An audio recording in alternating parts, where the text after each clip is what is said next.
पाकिस्तान इस वक्त चौतरफा संकटों के चक्रव्यूह में फंसा हुआ है। वैश्विक मोर्चे पर चल रहे ईरान युद्ध ने पाकिस्तान की रीढ़ की हड्डी तोड़ दी है। युद्ध के कारण अंतर्राष्ट्रीय बाजार में कच्चे तेल और गैस की सप्लाई प्रभावित हुई है, जिससे पाकिस्तान में ईंधन की कीमतें बेकाबू हो चुकी है। सरकार के पास विदेशी मुद्रा भंडार की भारी कमी है, जिसके चलते तेल का आयात बिल चुकाना नामुमकिन होता जा रहा है।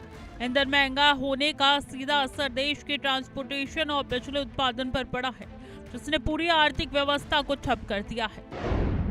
पाकिस्तान में डबल मार, रोटी और ईंधन दोनों महंगे, 20% तक कम हो सकता है उत्पादन। ईंधन के इस संकट के बीच पाकिस्तान के सामने अब तक का सबसे बड़ा खाद्य आपातकाल खड़ा हो गया है। रिपोर्ट्स के मुताबिक इस बार पाकिस्तान में गेहूं का उत्पादन कुल मांग से करीब 20% तक कम रहने का अनुमान है। यानी आने वाले दिनों में मुल्क में दाने दाने के लिए मोतहाजी होने वाली है। हालत की गंभीरता को देखते हुए पंजाब की मुख्यमंत्री मरियम नवाज ने अस्पताल बैठक बुलाई और सभी व्यापारियों को 2 हफ्ते के भीतर अपने गेहूं के स्टॉक का पूरा हिसाब देने का कड़ा अल्टीमेटम जारी कर दिया। सरकार को डर है कि जमाखोरी और सप्लाई की कमी मिलकर देश में गृह युद्ध जैसे हालात पैदा कर सकते हैं। सरकार को सता रहा आटे का डर, क्या सिंधु जल समझौता वजह, किसानों के लिए घाटे का सौदा।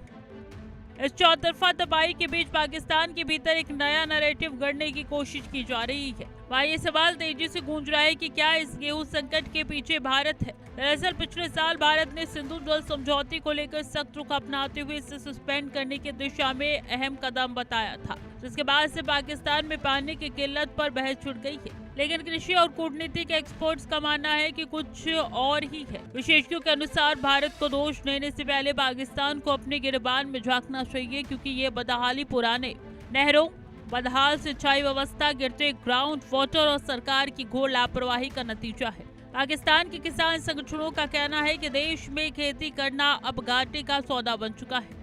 हाँ, डीजल, बिजली और मजदूरी की कीमतें इतनी बढ़ चुकी है कि गेहूं गाना किसानों के बजट से बाहर हो गया है। रही सही कसर ईरान युद्ध ने पूरी कर दी है, जिसने देश के तेल आयात बिल को दुगुना कर दिया है। डीजल महंगे होने से ट्रैक्टर चलाना और फसलों को मंडियों तक पहुंचाना अब आम किसान के लिए बात नहीं रही है। यही वजह है कि पाकिस्तान में अब ये सिर्फ एक आर्थिक मंदी नहीं है, बल्कि सीधे तौर पर रोजी रोटी और ईंधन की एक इमरजेंसी बन चुका है, जिससे उबरना नामुमकिन लग रहा है।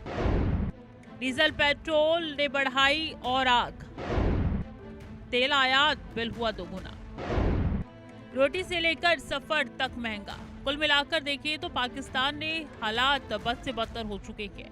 एक तरफ युद्ध की मार है, दूसरी तरफ कृषि व्यवस्था पूरी तरीके से वेंटिलेटर पर है और इन सबके ऊपर दम तोड़ती हुई अर्थव्यवस्था ने आम जनता का जीना मुहाल कर दिया। अब दुनिया के सामने सबसे बड़ा सवाल यही कि शहबाज शरीफ सरकार इस भयानक दलदल से बाहर निकलने का रास्ता ढूंढ पाएगी या फिर हमेशा की तरह एक बार फिर वैश्विक मंचों और कर्जदाताओं के सामने झोली फैलाने की नौबत आने वाली है।